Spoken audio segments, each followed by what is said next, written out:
The room was carved from marble and expectation. Fluorescent lights glared down like interrogators, etching every bead of sweat into history. For a moment, no one breathed. Pens hovered mid-air, journalists trapped between disbelief and duty. The air itself hummed, alive, charged, reverent. Across the long oak table, the attorney still smirked, convinced his last line had landed a fatal blow. Moments ago, he'd thrown words meant to wound, crafted to diminish, delivered with the confidence of someone who'd never been challenged by consequence. But now that smirk was starting to tremble. Something had shifted, barely perceptible, yet seismic. Jasmine Crockett sat composed, posture a portrait of restraint, eyes reflecting both fire and patience. A single breath escaped her lips, the only sound against the suffocating silence. Reporters darted glances at one another. Had they just witnessed the impossible turn? A clash of dignity against drama, and dignity held its ground? Judge Stephen adjusted his glasses. It was a small movement, but it carried the gravity of thunder. He studied her face, saw not defiance but principle, an unyielding devotion to truth that compelled even cynics to pay attention. Outside the courthouse, the city carried on unaware that in this chamber, something sacred was happening, an unmasking of arrogance, a restoration of respect. Inside, time stretched. Every heartbeat was a gavel strike. The attorney tried to reclaim confidence by straightening his papers, pretending to be unfazed, but his hands betrayed him. Tremor, hesitation, the faltering rhythm of a man realizing he'd crossed an invisible moral line. Jasmine didn't gloat. She didn't need to. Sometimes the strongest argument is silence, and hers echoed louder than any speech. All eyes turned toward the bench, waiting for the verdict on what they had just witnessed. Judge Stephen inhaled, slow and deliberate. The spectators leaned forward until the wooden benches creaked. Even the courthouse clock seemed to freeze mid-tick. For a split second, everyone in the room shared the same thought. They were about to hear a kind of justice that transcended procedure. And when the judge finally spoke, it changed the entire course of the hearing. 24 hours earlier, the courthouse had been a hive of motion and noise. Security guards scanning badges, camera crews jockeying for position, aides whispering updates into earpieces. You could feel the heat of expectation before a single word was said. This wasn't just another hearing. This was a loyalty test for democracy itself, disguised as procedure. Headlines were already loaded into news outlet servers, waiting for a signal to detonate. Judge Stephen had seen all of it before. The grandstanding, the soundbites, the performances pitched for primetime clips rather than truth. Age had curved his posture slightly but not his perception. He could measure sincerity the way a jeweler measures diamonds. Cut, clarity, and the presence of flaws beneath polish. He'd presided over corruption scandals, policy feuds, and endless rows of politicians who spoke in slogans instead of substance.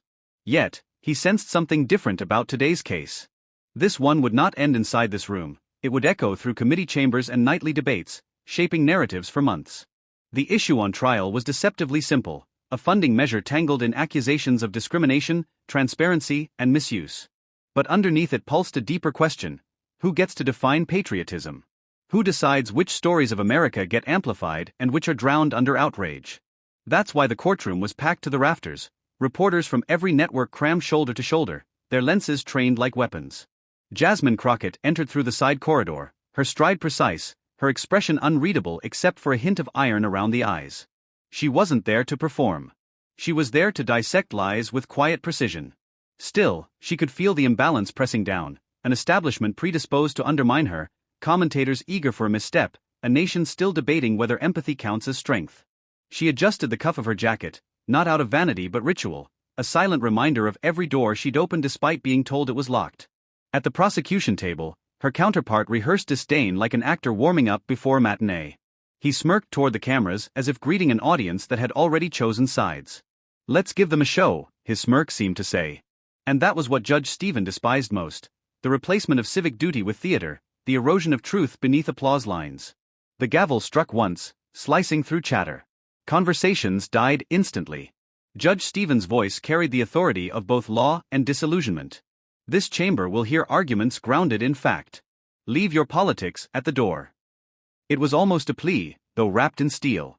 His gaze skirted the crowd, pundits, operatives, sympathizers, and landed briefly on Jasmine. For a second, she saw not just a judge but a weary guardian of democracy silently hoping someone still believed in its promise. Opening statements began, each side framing the case as a battle for the soul of the republic. The opposition leaned on spectacle, painting Jasmine as naive, idealistic, out of her depth.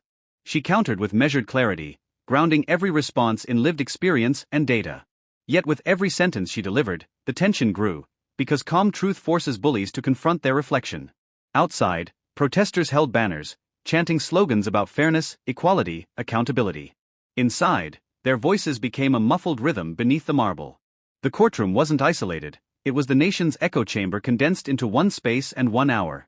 Judge Stephen adjusted his notes, preparing to ask Jasmine a pivotal question that might decide the proceedings' tone. The gallery leaned forward. Cameras zoomed in. The stillness returned for a heartbeat. But before the judge could question her, the opposition unleashed a tactic so brazen the gallery gasped. His name carried a certain notoriety, sharp, clipped, easy to chant in partisan rallies. Once, he had been a promising prosecutor, the kind who relished cameras as much as convictions. Early footage showed a young man fresh out of law school, all teeth and confidence, standing before microphones proclaiming that he stood for the people. But over the years, the people had become less a cause and more a slogan, another tool to bend reality around his own ambition. He learned quickly that outrage sold better than integrity. Court transcripts turned into soundbites, legal arguments morphed into catchphrases rehearsed for prime time. In newsroom archives, there were endless clips of him, raising a finger, interrupting opponents, perfecting the art of righteous indignation. Viewers who shared his grudges adored him. Viewers who prized truth couldn't stand to watch for long. But to him, it didn't matter. Polarization was the currency of influence, and he had learned to mint it by the minute. There was a rhythm to his rise. Step 1. Find a controversy. Step 2. Distort it until nuance bled out. Step 3. Broadcast his indignation wrapped in patriotism, daring anyone to question his moral high ground. It worked spectacularly. Donors poured in, networks booked him, and his name became synonymous with resistance to softness. What he called strength was often just scorn sharpened to a gleam. Behind closed doors, however, those who knew him saw cracks in the armor. He was meticulous about image management, every tie color pre-tested, every phrase rehearsed for virality. Late at night, his staff caught him scrolling through comment threads, hunting for praise, flinching at criticism. The man who claimed to despise modern outrage culture secretly fed on its validation. When he made the pivot from courtroom to cable news, he styled himself as the people's prosecutor. On television, he thrived. Ratings soared whenever his temper ignited. He'd thunder about law and order 1 minute and wink to the camera the next, as though justice itself were just another segment on the rundown. He scoffed at reformers, mocked grassroots activists, and reduced complex policies to punchlines. Every debate was a performance. The stage lights gave him confidence truth never could. A flashback montage played across America's collective memory. Him slamming a table during a budget debate, smirking as an opponent stumbled over data, sneering through speeches about responsibility while his own record whispered contradictions. The headlines hadn't forgotten: misuse of office funds, blurred lines between advocacy and advertising. Yet, each scandal only fed his narrative of persecution. In his story, he was always the victim of the woke mob, the misunderstood patriot fighting elitist bureaucrats. In quieter moments, though, even he couldn't silence the unease. It crept in during commercial breaks, when the makeup lights dimmed and producers looked past him toward the next angry guest in line. The applause that had once felt electric began to fade into obligation. He had built a career on volume, but the louder he got, the lonelier it sounded. Still, he couldn't stop. Outrage was a habit that paid too well. And now, with this courtroom proceeding streamed nationwide, he saw another opportunity, a stage dressed up as legal inquiry. He would expose Representative Jasmine Crockett, he told himself, unmask her agenda before millions. The point wasn't to convince the judge. The point was to create a moment that could trend.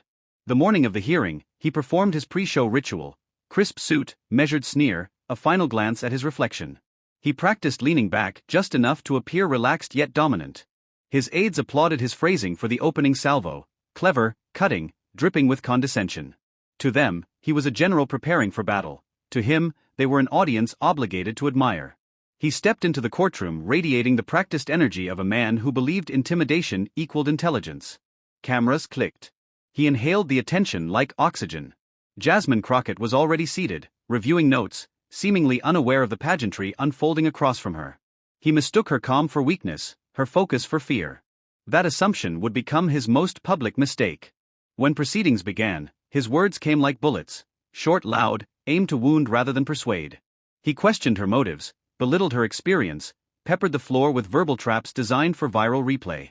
Each accusation thickened the air with hostility. Spectators whispered, some thrilled by the theater, others repelled by its cruelty. Judge Stephen watched with weary resignation. He had seen this script before. The villain always thought he was directing the show, unaware he'd already exposed his own fragility. The crossfire of arrogance might have rattled anyone else, but not Jasmine. She met every verbal spike with patience so profound it looked supernatural. Her silence unnerved him, her composure stripped the rhythm from his performance. For the first time, his voice faltered ever so slightly, betrayed by doubt. Yet none of that bluster prepared him for the composure standing across from him. Jasmine Crockett, patient as a loaded spring. Long before marble courtrooms and cable news spotlights, Jasmine Crockett's days began with the smell of coffee and car exhaust in a sun-warmed Texas neighborhood that taught her the two truths she still carried: nothing is given, and silence doesn't mean surrender. Her mother worked double shifts to keep the lights on. Her father, a mechanic with grease-stained hands, used to say, "Fix it right the first time and it'll hold." She applied that lesson to people as much as to broken engines. In grade school, she was the kid who translated playground insults into calm reason, who stood between bullies and their targets with a quiet authority that confused everyone. Teachers noticed it before she did: the ability to defuse without humiliating, to argue without animosity. While others chased approval, Jasmine chased clarity. College was a climb through exhaustion and grit. She juggled part-time jobs and scholarship forms, tutoring other students just to afford the ride to campus. There were nights the lights in her tiny dorm flickered out because she hadn't managed to pay the bill, yet her desk lamp, battery-powered, kept shining over constitutional law textbooks until dawn. On the margins of those pages she scribbled reminders: don't match their noise. Master their rules. When she finally made it to law school, she found herself surrounded by ambition dressed as arrogance. Many classmates assumed her presence was charity, not merit. They underestimated her the way systems often underestimate women who look like her: too poised to be loud, too focused to play politics. She never corrected their assumptions, she just outworked them. When others practiced questioning witnesses, she practiced listening, reading microgestures, learning that truth often trembles before it speaks. After graduation, while peers flocked to corporate firms with glass towers and tailored suits, Jasmine headed in the opposite direction. She joined a cramped legal aid office where clients paid in gratitude and handwritten thank you notes. The building's paint peeled, the air conditioning rattled like a tired percussion section. Most nights she took folders home, her coffee cooling beside unpaid bills. Her cases weren't glamorous: unlawful evictions, workplace discrimination, the endless grind of defending humanity against bureaucratic indifference. Yet in every voice trembling across her desk, she heard an echo of her own parents: people doing everything right, still one misfortune away from collapse. There were victories no news anchor ever mentioned: an elderly widow keeping her home, a teenager's record sealed so he could apply to college, a single mother reclaiming stolen wages. None of these headlines trended on social media, but each one reinforced her conviction: justice done quietly is still justice. During those years she learned patience the hard way. The system moved glacially, compassion lagged behind procedure, and bias often sat disguised as policy. More than once, senior counsel advised her to tone it down, to smile more. She responded not with fury but focus. If the corridors of power demanded credentials, she would earn them. If they demanded poise, she would refine it. If they tried to shrink her space, she would use precision to expand it. Community leaders began to notice. Mentorship programs asked her to speak to high school students about perseverance. She didn't recite slogans or success stories, she told them about the nights when faith felt microscopic yet sufficient. The world listens, she said, but only when you teach it how. Those words would return to her later, in chambers lined with cameras and skepticism. Her transition into politics wasn't ambition but necessity. She grew tired of winning individual cases while losing the larger war against inequity. Each client's story revealed structural failures that begged to be rewritten in the language of policy. Running for office meant trading the courtroom's decorum for the public square's turbulence, but she carried the same philosophy: empathy as strategy, discipline as armor. Campaign footage from those early days shows her canvassing streets under the Texas sun, her sleeves rolled, her voice steady but warm. She wasn't promising miracles, she was promising attention: to listen, to legislate from lived experience, to bring reason where posturing had reigned. Her message resonated with voters who had grown weary of noise. The victory came slim but pure. Sworn into office, she carried a small pebble in her pocket, a remnant from the parking lot outside her childhood home. It reminded her of the balance between strength and stillness. The marble halls of power felt colder than any place she'd been. Yet when debates turned hostile, she returned to that pebble, letting its familiar roughness steady her pulse. By the time she stepped into the courtroom for this latest proceeding, Jasmine Crockett had already weathered storms of condescension and coded disdain.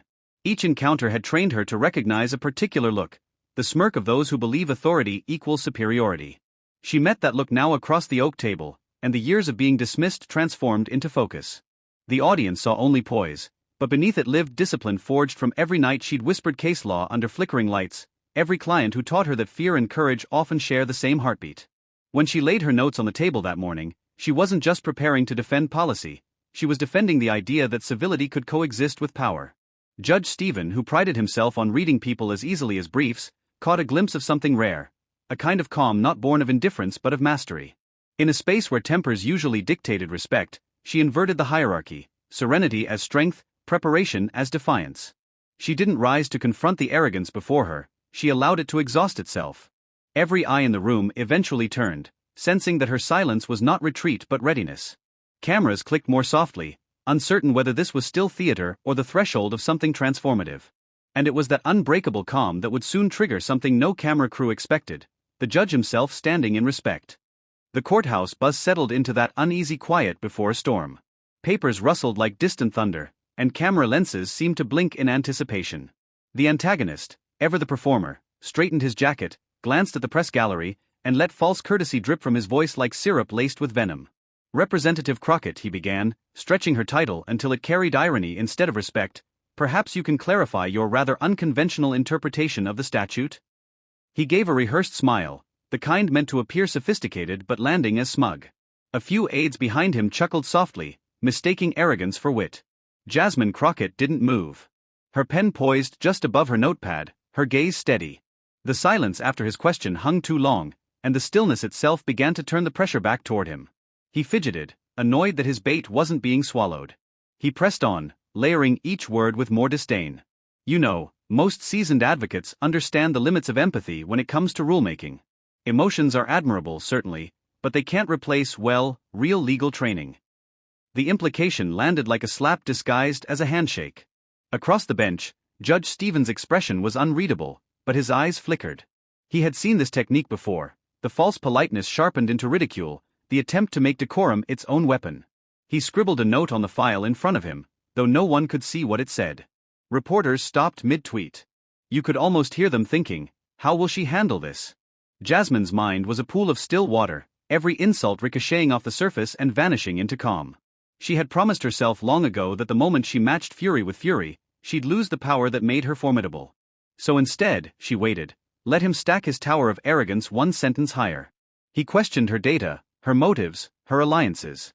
Each word echoed in the chamber until even his supporters shifted uneasily. Beneath the table, his knuckles whitened. Performance takes energy, and showmanship can't run on truth forever. The quieter Jasmine remained, the more absurd his volume became. Judge Stephen tilted his head slightly, curiosity replacing stoicism. Something monumental was balancing on restraint. He noticed the way the stenographer's fingers hovered midair, waiting to capture the next words but held still by suspense. At last, Jasmine lifted her pen, set it down deliberately, and turned toward him. Her tone was low but carried, each syllable crisp enough to slice through the testosterone fog clouding the room. "Counselor," she said evenly, "if compassion were a weakness, justice itself would collapse from malnutrition." The gallery stirred. It wasn't loud, but it was audible, a collective exhale, murmurs of admiration rippling along the benches. The antagonist's smirk faltered for the first time. She continued, never raising her voice, never rushing. "You asked about interpretation. I cite not emotion, but precedent, cases where humanity reinforced the letter of law rather than undermined it. Perhaps you've overlooked them because empathy rarely demands a press conference." Each phrase struck like quiet percussion, measured, rhythmic. The notes of pens resumed, but cautiously, as if afraid to disturb the symphony of composure unfolding before them. The antagonist tried interrupting, a reflex born of insecurity. "With all due respect." She met his interruption with an almost imperceptible smile. "Respect," she replied, "is the foundation of law. Without it, even the Constitution becomes performance art." Judge Stephen's eyes softened just slightly. The corners of his mouth twitched, not amusement but recognition. This was integrity in fluent motion, a language he feared was dying. Every person in that courtroom could sense it. Something within the tone of her voice rearranged the hierarchy of power. Where moments ago noise had ruled, now stillness commanded. The antagonist leaned forward, grasping for control, and launched his final blow. Representative Crockett, perhaps that's touching rhetoric, but credentials, real credentials, matter. Some of us have earned our expertise rather than inherited a platform of sympathy. He delivered it with a smirk poised for the cameras, a show-ending jab meant to humiliate. The room froze. You could feel pride, disbelief, and moral nausea ripple simultaneously. Even the judge's gavel paused mid-air as though time itself refused to advance. The final straw came when the antagonist mocked her credentials, and that's when the entire atmosphere shifted. For a few eternal seconds, no one moved. The words hung in the air like a challenge to gravity itself. Real credentials. The phrase vibrated between marble walls and prideful egos, searching for someone strong enough to dismantle it. Jasmine Crockett straightened slowly, her measured breath the only sound in the courtroom. Every courthouse heart seemed to synchronize with hers. She gathered her notes into a crisp stack, not to read but to signal control. Then she lifted her gaze to the man across from her, a gaze not of anger but precision, and began. Your question, she said in that even resonant tone, speaks less about my credentials and more about what this chamber has mistaken for authority. A stir passed through the audience. One reporter accidentally scratched her pen through the paper, another froze mid-sentence. Jasmine did not glance at them. Act I, refutation. She continued, each word deliberate, steady as the tick of a clock counting down an era. I earned my law degree representing the people you overlook until tax season. I stayed up nights reading the same statute you weaponized to perform virtue. While you celebrated airtime, I was reviewing eviction notices, calculating how long a single mother had before the sheriff came. Every paragraph of my resume is written in the ink of labor, not entitlement. The antagonist's jaw tightened. He tried to interject, but Judge Stephen lifted a hand, small, almost invisible but absolute. Jasmine Crockett went on. You asked about expertise. Let me explain how it operates outside talking points. Real expertise isn't memorizing laws, it's living with their consequences. It's knowing when a loophole becomes a lifeline or a noose. So if we're measuring credentials in hours of comfort, yes, you win. If we're measuring them in hours of service, then counselor, you're auditing the wrong account. A single cough echoed from the gallery, immediately swallowed by silence. Phones caught the tremor of the moment, lenses focusing on the steadiness of her posture. One spectator actually whispered a quiet "Oh my God," before realizing where she was. Judge Stephen leaned forward, elbows on the bench, eyes sharpened by respect masquerading as scrutiny. Act 2, Exposure. She didn't stop at defense, she pivoted with surgical precision. You talk about real credentials, she said, voice lowering but strengthening, while dismissing communities that raised the very taxes funding the institutions that crowned you expert. You question empathy as though it's ornamental instead of constitutional. But tell me, what is the point of law without a pulse? The question sliced through marble and ego alike. She turned toward the gallery, not for show, but as if addressing everyone who'd ever been talked over. We've built a nation obsessed with sounding right instead of doing right. I'm not here to outshout anyone. I'm here so that those without microphones can finally be heard. The antagonist's smirk dissolved in the tension. Beneath his desk, his hand gripped a pen so tightly the clip snapped. He looked down, startled by the sound, as if his confidence had literally cracked. Jasmine pressed forward, unflinching. I've watched people like you treat hearings like performance art, moral theater to be clipped for tomorrow's news cycle. You inflate outrage, then hide behind procedure when compassion shows up to correct it. So here's my invitation to you, when you next demand credentials, bring receipts for integrity to match. The audience murmured again, louder now, like a low chorus of vindication. The stenographer's keys rattled nervously, trying to keep pace with a truth that moved faster than fingers could type. Judge Stephen rested his chin on his folded hands, his eyes narrowing in deep thought. The gavel seemed almost unnecessary, the equilibrium of power had already shifted. Act 3, Vision. Then Jasmine's tone softened, a deliberate descent from confrontation to vision. But this is bigger than you and me, she said, looking upward at the seal of the court. We didn't walk into this room to trade insults. We came here to remind ourselves why justice exists. It doesn't serve ratings. It doesn't serve party. It serves people, especially those who can't afford lobbyists or headlines. That's the only credential that matters. Her hands rested open on the table. When my mother worked 2 jobs, no camera followed her. No statement made her sacrifices trend. When families fight to prove they deserve the rights promised to them, the world rarely applauds. But that quiet, invisible labor, that's what sustains this democracy. A silence rippled outward again, But this time it wasn't tension, it was reverence. Even those predisposed to dislike her couldn't look away. She took one step closer to the bench. If justice loses compassion, it loses the people. When we start mocking empathy as naivete, we mock the heartbeat of this entire republic. So let it be recorded, compassion is not a weakness. It's the discipline of seeing beyond ourselves. Her final words floated through the chamber like a benediction. If you remember nothing else from this hearing, remember this: integrity doesn't shout. It simply stands. Crescendo, acknowledgement. It happened so quietly that only the first few rows noticed. Judge Stephen rose. The tipping of his chair startled the stenographer. Cameras clicked once, twice, then hundreds of flashes followed like lightning in a controlled storm. He spoke softly, his baritone carrying across the room. This court acknowledges the Congresswoman's statement, not as rhetoric, but as record. What we've just witnessed is leadership anchored in dignity, an example for how disagreement can still serve the nation. The words reverberated through every marble vein of the courtroom.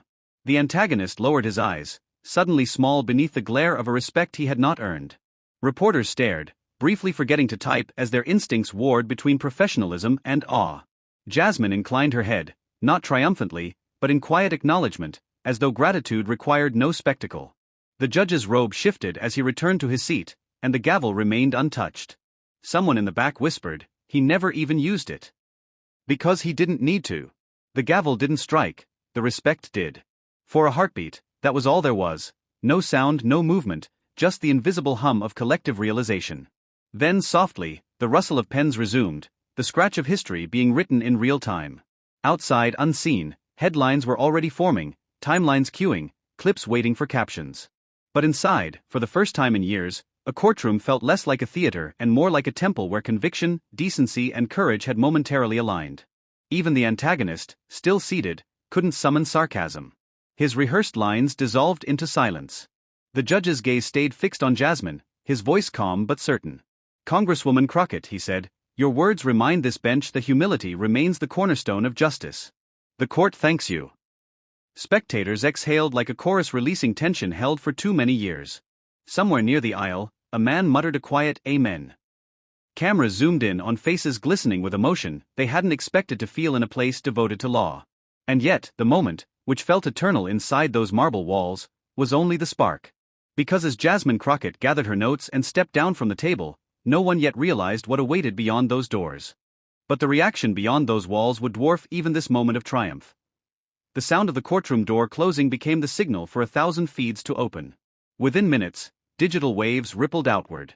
A single clip, 13 seconds, Jasmine's calm stare framed against the judge rising from his seat, spread faster than wildfire in dry grass. A hashtag born from the moment climbed relentlessly, #respect stood up. By noon, it was plastered across timelines, trending in 3 continents. Anchors on morning shows filled their screens with split panels. One side replayed the footage in breathless loops, the other featured a rotating queue of commentators, each searching for metaphors grand enough to capture what had happened. A masterclass in composure, one declared. A turning point in political discourse, another insisted. The nation, weary of bluster, found itself transfixed by quiet authority. On social media, citizens seemed to exhale the frustration of years. Tweets poured in from teachers, nurses, cab drivers, immigrants watching on cracked phone screens at midnight. Thank you for showing calm can win. Memes paired Jasmine's poised glance with captions like dignity doesn't flinch. Even cynics paused their usual derision, unwilling to interrupt a mood so rare, collective awe. In the antagonist's camp, however, panic curdled beneath rehearsed smiles. Cable networks that once amplified his outrage now baited him with rewinded humiliation, asking for response while replaying Jasmine's speech at half speed over cinematic music. His publicist scrambled for control, drafting statements about being taken out of context, about passion misread by critics. But the damage was done. Each apology disguised as defiance only deepened his fall. Meanwhile, Judge Stephen's acknowledgement traveled with its own gravity.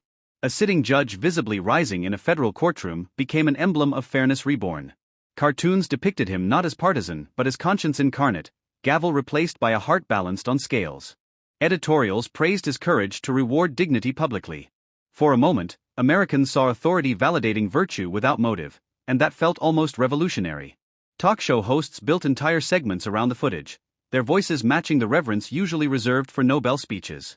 One commentator summarized it plainly: this isn't about politics, It's about posture, the physical embodiment of truth asserting itself. Audience applause followed, not the polite kind, but the full-body kind reserved for catharsis. People weren't clapping for spectacle, they were cheering for relief. In community centers and classrooms, the clip became both debate topic and inspiration reel. Teachers paused lectures to play it, teenagers turned it into TikToks with captions like goals. In immigrant households across cities, parents explained why integrity sometimes moves slower but lands harder. A grandmother watching from a worn sofa smiled through tears, whispering, "That's our America." News producers, sensing the tone, began restoring context long missing from discourse, airing Jasmine's earlier community work, her record of legal aid victories. For once, algorithmic chaos rewarded goodness, not grievance. Through it all, Jasmine kept her composure. In interviews, she resisted victory laps. It wasn't about winning a debate, she told one anchor, eyes unwavering. It was about reminding us how we ought to speak to one another. Her calm and post-event coverage contrasted sharply with the antagonist's defensive circuit. He sat under harsh studio lights, explaining, over-explaining, sweating through carefully chosen metaphors. Comment sections overflowed with sympathy for her and second-hand embarrassment for him. Behind the spectacle, something quieter unfolded, a shift in how people perceived respect. Hashtags morphed into movements. College students organized panels titled "The Power of Poise." Clergy quoted her lines from the bench. Late-night hosts cracked jokes about composure lessons for politicians, but the humor couldn't conceal genuine admiration. Judge Stephen, typically allergic to publicity, issued one brief statement through the court press office. The courtroom reflected something larger than law, an affirmation of grace under pressure. Simple, immaculate, unsigned by ego. Analysts dissected every word with microscopic intensity, missing the point that humility doesn't need amplification. As days passed, algorithms cooled but conversation deepened. Citizens reflected, if dignity could trend once, maybe decency could too. Polls showed an uncanny phenomenon, trust in institutions ticking upward for the first time in years. Just a few points, but enough to prove that televised integrity still moved people more than outrage ever could. In coffee shops, strangers resumed the long-lost art of hopeful dialogue. "Did you see that look she gave?" one said. "She didn't even raise her voice." Another marveled. Watching strangers argue about virtues instead of villains felt, improbably, like progress. And somewhere in all those flickering screens, Jasmine Crockett herself scrolled briefly, reading the messages, heart steady. She didn't type a response. Instead, she closed the app, looked out the window at dawn breaking over the Capitol dome, and allowed herself one deep, measured breath. Because the world was listening, not to outrage this time, but to reason. And maybe, just maybe, that was the beginning of something new. Yet one question remained. What lesson would America take from this rare moment of humility and grace? The week that followed blurred into headlines and hashtags, but what endured wasn't the frenzy, it was the feeling. Viewers who watched that courtroom exchange weren't just witnessing a rebuttal, they were watching a template for civility resurrected. In a political landscape addicted to volume, Jasmine Crockett had reminded the country that composure is not the absence of strength but the mastery of it. When the noise faded, the meaning remained. Her calm execution of truth ignited a quiet revolution, an understanding that empathy, when paired with discipline, doesn't dilute justice, it defines it. The narrative had begun as confrontation but ended as instruction. This is what leadership looks like when ego exits the room. Judge Stephen's gesture, the simple act of standing, became the symbol repeated in editorials and civics classrooms. Commentators could debate laws, policies, ideologies. What they couldn't debate was the moral weight of respect freely given. That unplanned moment of acknowledgement collapsed decades of cynicism into a single visual proof that merit can still move even those bound by formality. The gavel hadn't signaled victory, integrity had. Across America, communities re-examined their own dialogues. Teachers used the clip to discuss listening before reacting. Workplace seminars dissected her posture as a case study in composure under provocation. Even political opponents admitted, sometimes grudgingly, that the display had reset the bar for conduct. Dignity, it turned out, was contagious. The narrator's tone softened, inviting reflection rather than triumph. Imagine the flag outside the courthouse catching the afternoon breeze. The same flag that had seen too many disputes fought beneath it now seemed to breathe easier. Downtown murals sprouted overnight, depicting Jasmine's silhouette against scales of justice rising from flames of division. They weren't tributes to one person, but to an idea, that courage anchored in grace can still shift the national pulse. In neighborhoods where courtrooms felt distant and power abstract, the story became personal. A father told his daughter, "That's how you win without shouting." In a middle school civics class, a teacher queued up the clip, asking students what they saw. One girl raised her hand slowly. "I saw fairness," realizing what fairness looks like, she said, and the room fell thoughtfully quiet. Somewhere, another child decided that law school wasn't out of reach after all. For the first time in too long, hope had a human example rather than a slogan. Because what Jasmine Crockett delivered wasn't a policy proposal, it was an ethic carved through steadiness, discipline as compassion's twin, patience as protest's backbone. The reflection widened beyond one courtroom or one nation. If democracy is a constant argument within itself, then this moment had proven the argument could be dignified. Justice doesn't need fury to be firm, it needs principles articulated in the language of respect. The true reformers, the ones who outlast noise, aren't driven by applause but by service. Jasmine embodied that truth, reminding a weary public that leadership isn't about dominance, it's about stewardship. Judge Stephen later said privately that the silence just before he stood was the purest sound he'd ever heard in court. It was the moment humility met power, he told a clerk. And that observation framed the story's lasting moral: when justice stands, everyone rises. Now the imagery widens to a cinematic horizon, the nation filmed like a heartbeat.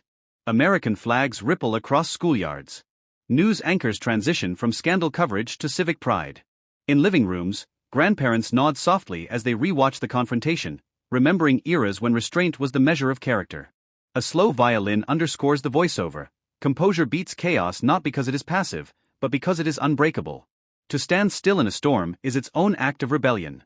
And on that day, in front of cameras designed to catch conflict, dignity became the loudest sound. From the courthouse steps to the handheld screens of millions, the message crystallized: justice doesn't shout, it endures. And in endurance, it triumphs. And for every doubter who once mistook silence for weakness, the silence that day became the loudest statement of all. If you've ever stood your ground with calm conviction, if you've ever faced arrogance and chosen poise instead of fury, you know exactly what that silence in the courtroom felt like. It wasn't emptiness. It was truth finally being heard without interruption. What Jasmine Crockett reminded the nation is that justice's heartbeat sounds like integrity. It's steady, unshowy, and impossible to fake.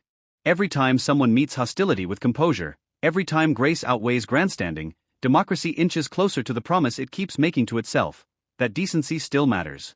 So as the footage replays and new headlines fade, remember that dignity isn't yesterday's virtue, it's tomorrow's requirement.